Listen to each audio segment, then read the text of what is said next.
3 ancient myths still controlling America today. What if the invisible forces shaping American society aren't just modern politics or economics, but are actually scripts written thousands of years ago? We like to think our society is a product of the Enlightenment, rational, secular, and built on logic. But what if I told you that ancient biblical narratives are still the hidden architecture of American culture, quietly influencing our politics, our economy, and even how we see ourselves? These aren't just stories in a book. They are powerful, active myths that give our leaders and institutions the moral templates and rhetorical frames they use every single day. For generations, these narratives have defined our collective identity, justified power, and driven action, often without us even noticing. So, let's expose 3 of these ancient myths that are still secretly running America. Myth number 1, the chosen people and American exceptionalism. So, what's the first myth? It's the idea of being a chosen people, an archetype lifted from the Hebrew Bible and forged into the master myth of American exceptionalism. A key source for this potent idea goes back to the Puritan migration of the 17th century.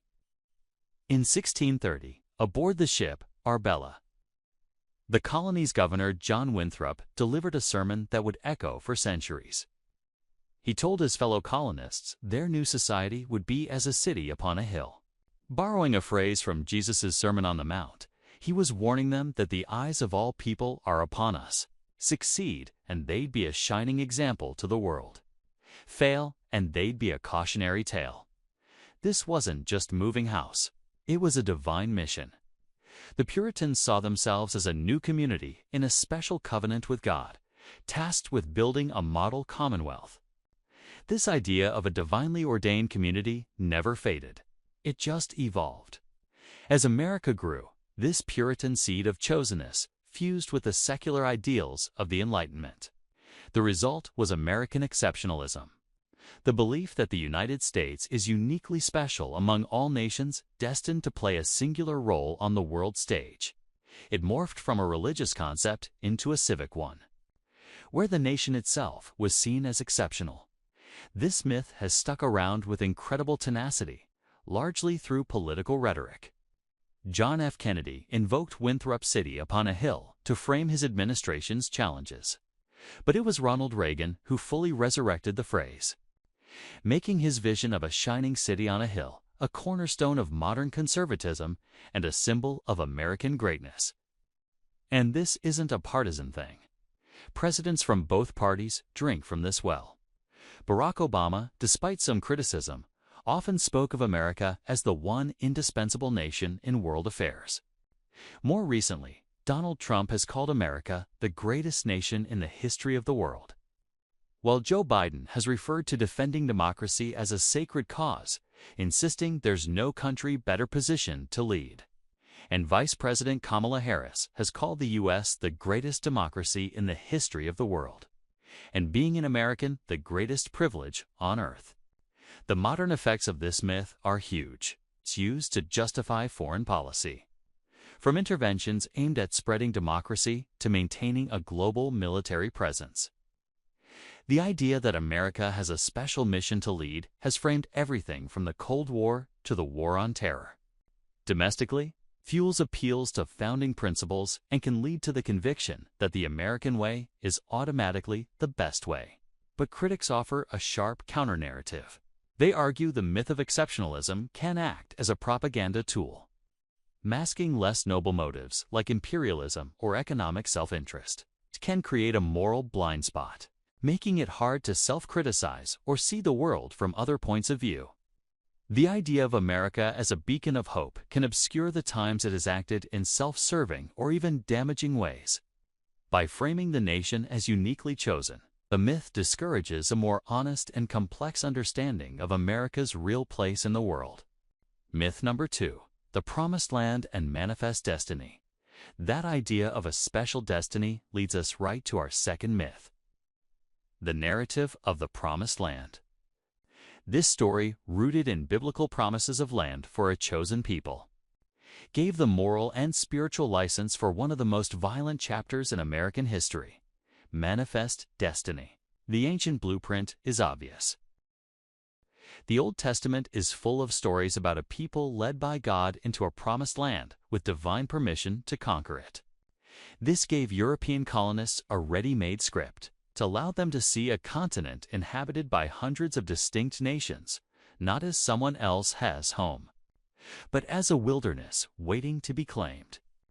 In 1845, this belief got its name.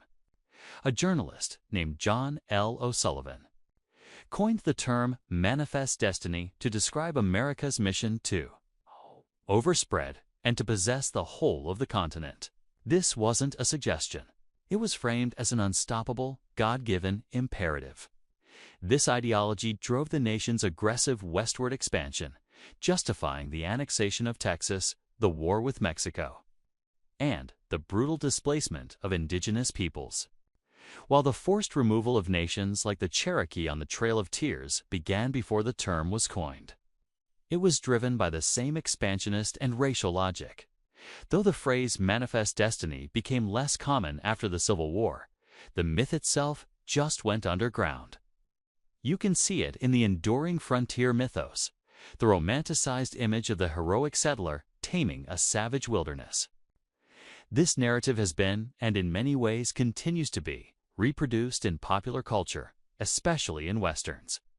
These stories often celebrate settler heroism while erasing the violence of colonization. The ripples of this promised land narrative are still felt today. Echoes of it appear in debates over immigration, where the border is sometimes framed as a line separating civilization from chaos. It deeply affects ongoing struggles for indigenous sovereignty and land rights, as the core logic of manifest destiny can undermine tribal claims. The rhetoric has even been adapted for new ambitions, with some talking about space as the final frontier and a manifest destiny in the stars. The critiques of this myth are damning. Scholars now frame manifest destiny not as heroic progress, but as a blueprint for settler colonialism driven by racial ideology and economic ambition. They highlight the racialized violence, broken treaties, and cultural destruction that came with it.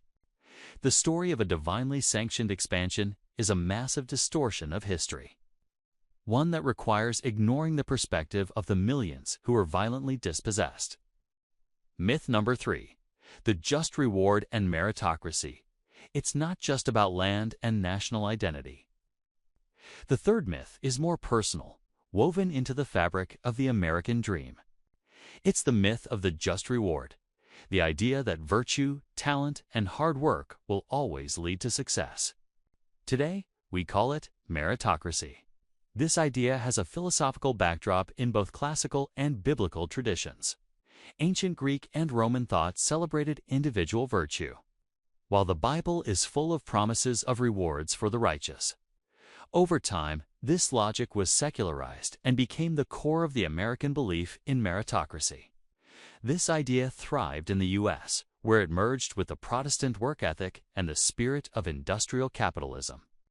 The result was a powerful cultural story. America is a land of opportunity where anyone can succeed with enough talent and grit. This was the stuff of Horatio Alger's Rags to Riches novels, which became a cultural touchstone.